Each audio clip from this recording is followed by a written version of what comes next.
আমি মাছগুলিকে ভালো করে কেটে ধুয়ে নুন হলুদ মাখিয়ে রেখেছি। এগুলি ভোলা মাছ, আর এদিকে একটা হচ্ছে ইলিশ মাছের মাথা।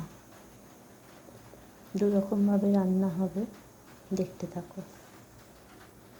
এবার কড়াইতে তেল গরম করে নিয়েছি, এক এক করে মাছগুলি দিতে থাকবো।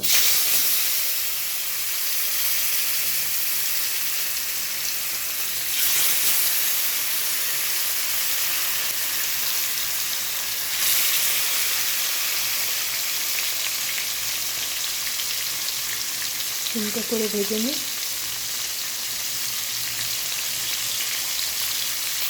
বাকি মাছগুলিও ভেজে নেবে।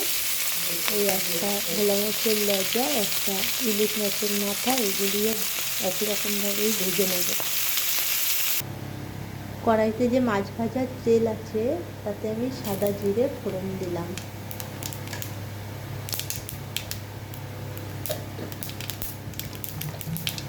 এবার কেটে রাখা, এভাবে কেটেছি কুমড়ো আর আলু আমি দিয়ে দিলাম।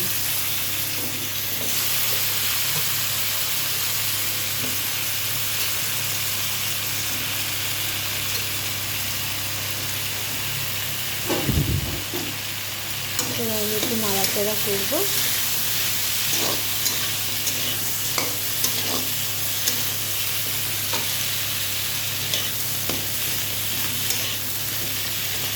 নুন হলুদ দেব। আমি নুন হলুদ, তারপর একটা তেজপাতা, কাঁচা লঙ্কা মাঝখান থেকে ভেঙে নিয়ে দিয়ে দিয়েছি। দিয়ে এবার এটাকে আর একটু নাড়ব।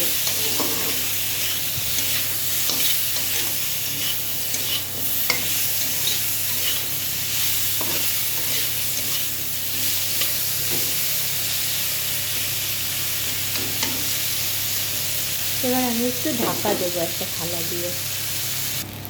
আমি এবার এর মধ্যে জিরের গুঁড়ো ধনের গুঁড়ো দিয়ে দিয়েছি, হালকা ফ্রাই করে নিয়ে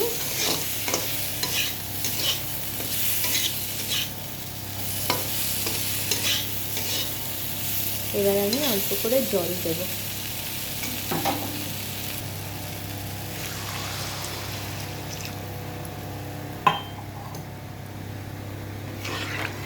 এবার আমি যে ইলিশ মাছের মাথাটা ভেজে রেখেছিলাম ওটা এর মধ্যে দিয়ে দেবো।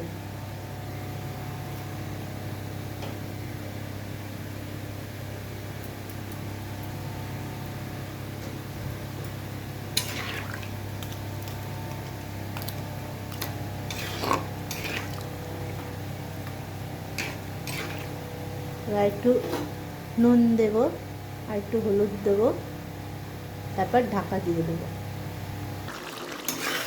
এই রান্নাটা আমার হয়েই এসছে।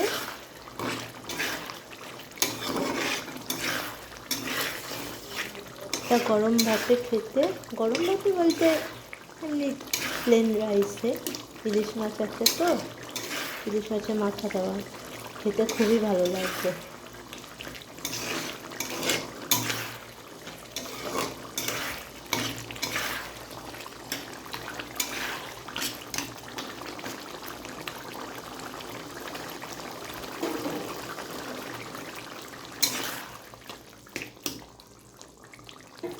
এবার আমি এটা নামিয়ে নেব।